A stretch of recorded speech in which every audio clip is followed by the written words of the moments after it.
ఎవరైనా సరే ఆరోగ్యంగా ఉండాలంటే శుభ్రత పాటించాలి. మరి శుభ్రత కావాలంటే ఎలిం ప్రొడక్ట్స్ వాడాలి. జగిత్యాల జిల్లా కోరుట్ల ఆదర్శ నగర్లో జరిగినటువంటి ఒక ఇన్సిడెంట్ గురించి ఇప్పుడు అందరూ మాట్లాడుకుంటున్నటువంటి పరిస్థితి. అసలు ఏ మాత్రం కూడా కనికరం లేకుండా, ఏ మాత్రం కూడా ఆలోచించకుండా పిన్ని అని రోజు ఆమె చుట్టూ తిరిగే అమ్మాయిని చంపేసింది అని అంటే దీన్ని బట్టే అర్థం చేసుకోండి అసలు కుటుంబాలు ఏమైపోతున్నాయి, అసలు మానవత్వం ఏమైపోతుంది, ఏమీ అర్థం కానటువంటి పరిస్థితి. ఇప్పుడు వీళ్ళందరూ ఈ కుటుంబ నేపథ్యం ఏంటి అని అంటే అత్తమ్మ, అట్లాగే వాళ్ళిద్దరు కోడళ్ళు, అండ్ వాళ్ళిద్దరు కోడళ్ళకి ఇద్దరు పిల్లలు ఉన్నారు.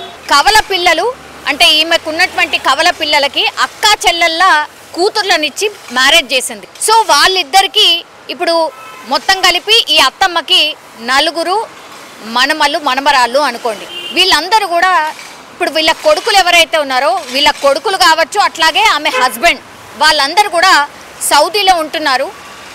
బాగుపడాలి, కుటుంబాన్ని పెంచి పోషించాలంటే ఇక్కడ ఉన్నటువంటి దాంతో సరిపోవట్లేదు. కాబట్టి సౌదీ వెళ్తే కొంత సంపాదించుకొని వచ్చి ఇక సెటిల్ అవ్వచ్చు, కొన్నేళ్ల పాటు కష్టపడితే ఇక అంతా మంచిగా అవుతుంది అని వాళ్ళ ఇద్దరు కొడుకులు అట్లాగే వాళ్ళ హస్బెండ్ అందరు కూడా సౌదీలో ఉంటున్నారు. వీళ్ళందరూ కూడా ఒకే దగ్గర కలిసి ఉంటున్నారు. రోజులాగానే ఏమాత్రం కూడా ఎవరికైనా ఏం డౌట్ వస్తుంది, ఇట్లా ఒక హత్య జరుగుతుంది, అది కుటుంబ సభ్యురాలే చేస్తుంది అని ఏమాత్రం కూడా డౌట్ రాదు. ఇప్పుడు ఇద్దరు కోడళ్ళ పేరు వచ్చేసి ఒక ఆమె పేరు నవీన, ఇంకొక ఆమె పేరు మమత. నవీన పెద్ద కోడలు, చిన్న కోడలు వచ్చేసి మమత అన్నమాట. ఇప్పుడు ఈ చిన్న పాపని హితిక్షని హత్య చేసింది మమత, అంటే పిన్ని. రోజు పిన్ని పిన్ని అని అంటే అమ్మ తర్వాత అమ్మ అని అంటారు కదా పిన్నిని. సో ఆ పిన్నే వాళ్ళ అమ్మ మీద ఉన్నటువంటి కోపంతో ఇప్పుడు ఆ బిడ్డని చంపేసినట్టుగా పోలీసులు ప్రాథమికంగా ఒక నిర్ధారణకైతే వచ్చిండ్రు. ఈమెను అరెస్ట్ కూడా చేసింది. అసలు ఏం జరిగింది అంటే నిన్న తిక్ష వాళ్ళ మమ్మీ ఎవరైతే ఉన్నారో నవీన ఆమె కరీంనగర్ లో షాపింగ్ అని వెళ్ళిందట. అత్తమ్మని చూసుకోమని చెప్పి వెళ్ళింది. సో వాళ్ళ అత్తమ్మ అట్లనే చూసుకుంటుంది. జస్ట్ ఆమె స్కూల్కి వెళ్ళి వచ్చింది. శనివారం రోజు ఆ పాప స్కూల్కి వెళ్ళి వచ్చింది, 1వ తరగతి చదువుతుంది.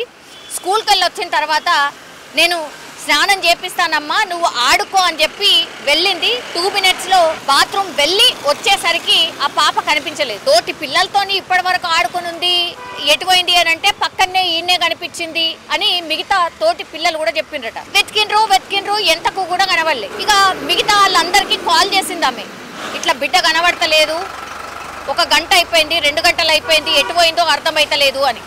చిన్నగా ఊర్లలో ఎట్లుంటుంది మనకు తెలుసు కదా, పక్కనే ఇండ్లు ఉంటాయి, అడపదడప బయటకు పోవుడు వచ్చుడు ఇట్లా ఒకళ్ళు చూసుకుంటూనే ఉంటారు. అట్లే అనుకుంది, ఎన్నో ఆడుకుంటుందిలే, ఎట్నో పక్కన ఉంటుందిలే అని అనుకున్నారు. ఇక 4:30-5 ప్రాంతాల్లో ఇన్సిడెంట్ జరిగింది. ఏమైపోతుంది, రాత్రైనా కొద్దిగా టెన్షన్ పెరిగిపోతుంది. గంట అవుతుంది, ఇంకా కూడా దొరకట్లేదు. పక్కనే ఎక్కడ ఉందేమో అని అందరి ఇళ్లలో వెళ్ళి ఆ అత్తమ్మ వెతకడం స్టార్ట్ చేసింది, అయినా దొరకలేదు. అటు ఫోన్లు కూడా కొట్టిందనమాట, ఎవరన్నా కనిపించిందా మీకు ఎవరన్నా అని. ఇప్పుడు ఈ మమత ఎవరైతే హత్య చేసిందని భావిస్తున్నారో వాళ్ళ పిన్ని వరుస, ఆమె దగ్గరలో ఉన్నటువంటి ఒక దగ్గర చిన్నగా ప్రైవేట్ జాబ్ చేస్తూ ఉంటదట. సో ఈమె అదను కోసం వెయిట్ చేసింది, ఎప్పుడు అదను దొరుకుతుందా, నా అక్క ఎట్లా తీర్చుకోవాలి, నా అక్క మీద కోపాన్ని ఏదో ఒక రూపంలో తీర్చుకోవాలి అని అనుకుంది. దానికి బేసికల్లీ 2 reasons చెప్తున్నారు. ఒకటి, ఆమె బెట్టింగ్లలో పైసలు ఓడగొట్టుకుందట. దగ్గర 18 లక్షల వరకు బెట్టింగ్ లో పైసలు పోడగొట్టింది మమత. అయితే ఆ అప్పు తీర్చడానికని ఇక వీళ్ళు మగవాళ్ళు ఆడ సౌదీలు ఉంటున్నారు కదా, అంతో కొంత పంపించిన తర్వాత ఈ బెట్టింగ్ కి సంబంధించిన అప్పులు ఏవైతే ఉన్నాయో వాటిని తీర్చడం స్టార్ట్ చేసిండ్రు. ఇళ్లలో ఎట్లుంటుందో మనకు తెలుసు కదా. ఇక ఒక మాట ఆ మాట ఈ మాట, వాళ్ళ అత్తమ్మనుడు, ఆ తర్వాత నవీన అంటే వాళ్ళ అక్క అనుడు, ఇవన్నీ ఆమె తీసుకోలేకపోయింది, తట్టుకోలేకపోయింది. చాలా టైమ్స్ ఆమెని పాయింట్అవుట్ చేస్తూ ఇవే మాటలు అనడం, ఆమెకు కోపం తెప్పించడం, పదే ఆమెను గుచ్చి నీ వల్లనే అప్పైంది, అందుకనే వీళ్ళందరూ బయట పోయి ఉంటున్నారు, నీ వల్లనే అని చాలా టైమ్స్ అంటూ ఉండేవాళ్ళట. అండ్ ఇంకోటి ఏంటి, ఈ రీజన్ తోని ఇప్పుడు ఈ పెద్ద ఆమె ఎవరైతే ఉన్నారో నవీన, ఆమెకు ప్రయారిటీ పెరిగిపోయింది, ఎక్కువ ఇంపార్టెన్స్ పెరిగిపోయింది. అంటే ఈమె మాట అసలు ఇంట్లో చెల్లేది కాదు, కేవలం నవీన మాటనే వినేది, వాళ్ళ అత్తమ్మ కావచ్చు, మిగతా ఎవరైతే ఉన్నారో కుటుంబ సభ్యులందరూ కూడా. సో దీంతోని ఆమె కోపం ఇంకా రెట్టింపు అయిపోయింది. ఏం చేయాలా, ఏదో ఒకటి చేయాలా, నా వల్ల అయితలేదు అనుకుంది.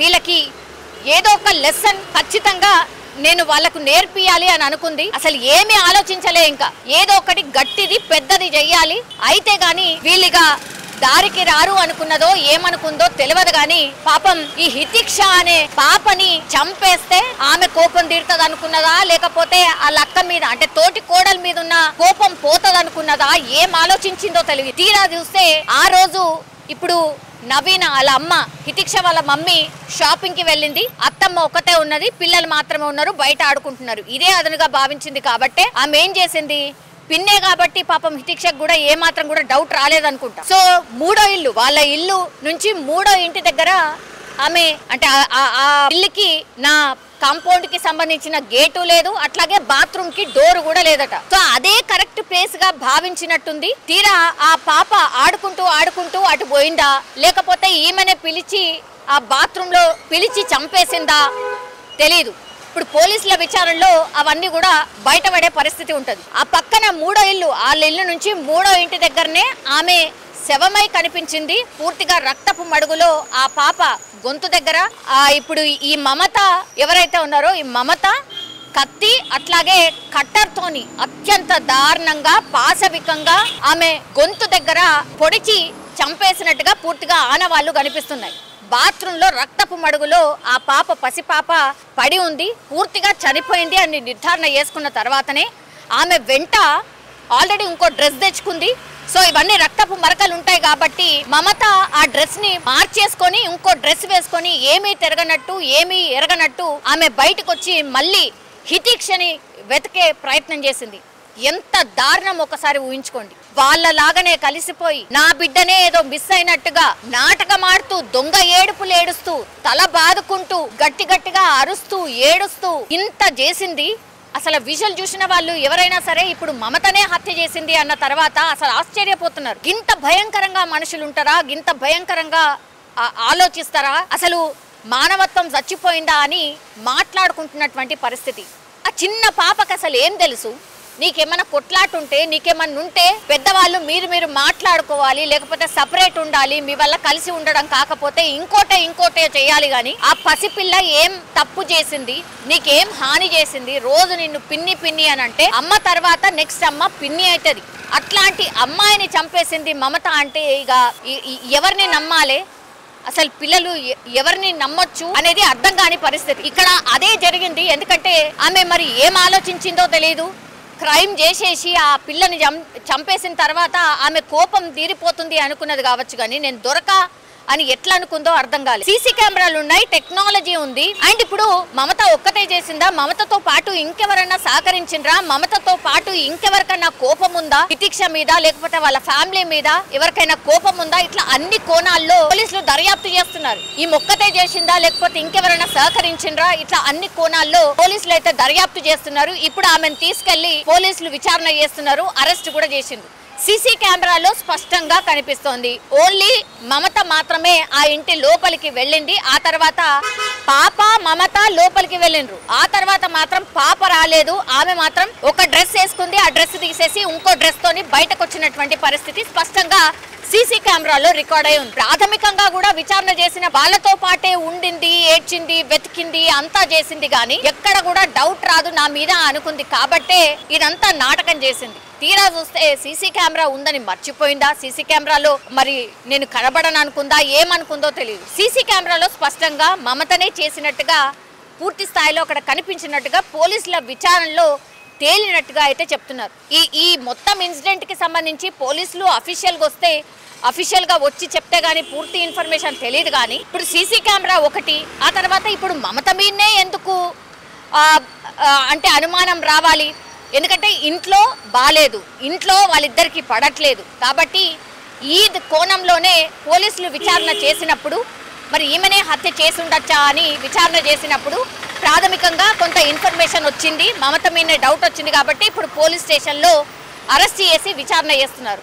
ఆ విచారణలో భాగంగా మరి మమత నిజంగానే హత్య చేసిందా, లేకపోతే ఎవరితోనైనా హత్య చేయించిందా, సీసీ కెమెరాలో ఇప్పుడు ఏం కనిపిస్తుంది? మనకు బయటకు వస్తున్న ఇన్ఫర్మేషన్ ప్రకారం అయితే మమతనే చేసినట్టుగా చెప్తున్నారు. కొంత ప్రాథమిక ఇన్ఫర్మేషన్ అయితే బయటకు వచ్చింది కాబట్టి దాని ఆధారంగా మనం మాట్లాడుతున్నటువంటి సిచ్యువేషన్. కానీ ఎంత దారుణం కదా, మమతనే అంటే పిన్నే హత్య చేయడం ఇప్పుడు పూర్తిగా తెలంగాణలో సంచలనంగా మారిపోయింది కేసు. ఇప్పుడు ఆమెకు కూడా పిల్లలు ఉన్నారు. వాళ్ళ పిల్లల మైండ్లో ఏముంటుంది? ఇప్పుడు అమ్మ ఇట్లా చేసింది అని వాళ్ళకి తెలియకుండా ఉంటుందా? మాట్లాడకుండా ఉంటుందా? ఇప్పుడు వాళ్ళని ఎట్లా చూస్తారు మిగతా వాళ్ళు? ఇప్పుడు నవీన్ అనే ఎట్లా చూస్తుంది? బిడ్డను చంపిన పిల్లల్ని ఎట్లా చూడాలా? ఇవన్నీ క్వశ్చన్స్. అంటే ఏదో కోపంలో చేశామంటే చేశాం అన్నట్టు అనుకుంటే మరి మిగతా దాని తర్వాత వచ్చే కాన్సిక్వెన్సెస్ ఎంత భయంకరంగా ఉంటాయి అనేది కనీసం ఆలోచన ఉండట్లేదు. ఇంత భయంకరంగా మనుషులు ఎందుకు మారిపోతున్నారో అర్థం కావట్లేదు అంటూ కూడా చాలామంది ఈ ఇన్సిడెంట్ తెలిసిన వాళ్ళు మాట్లాడుతున్నటువంటి పరిస్థితి కనిపిస్తోంది. కానీ అత్యంత దారుణం. పోలీసులు అయితే ఈ కేసుకి సంబంధించి పూర్తి ఆధారాలను కూడా సేకరిస్తున్నారు. ఎవరిని కూడా వదిలిపెట్టకుండా పూర్తిగా క్షుణ్ణంగా క్లూస్ని కావచ్చు, లేకపోతే ఆమె సెల్ ఫోన్లో రికార్డ్ అయినటువంటి ఏవైనా మెసేజెస్ ఉంటే వాటిని కావచ్చు పూర్తి స్థాయిలో విచారణ చేసిన తర్వాత ఈ కేసుకి సంబంధించిన డీటెయిల్స్ పోలీసులు చెప్పే అవకాశం అయితే కనిపిస్తోంది. నిజంగా ప్రస్తుతం ఉన్నటువంటి సమాజం దేనికి ప్రయారిటీ ఇస్తుంది? ఆర్థిక సంబంధాల చుట్టూ మాత్రమే తిరుగుతుంది. మళ్ళీ ఎన్నికలంగానే చాలా విరక్తి కలుగుతున్నాం. మంచి అనిపిస్తుంది కదా, లేడీస్ కూడా ఛాలెంజింగ్ జాబ్స్ చేసినప్పుడు చాలా బాగుంటది. ట్రాఫిక్ అసిస్టెంట్స్ గా నియమించిన ట్రాన్స్జెండర్స్ అందరితో సాల్యూట్ చేయించుకుంటున్నారు. ఫుడ్ డెలివరీ ఇవ్వటానికి వెళ్ళినటువంటి డెలివరీ బాయ్ అనిల్ పై కళ్ళ ముందు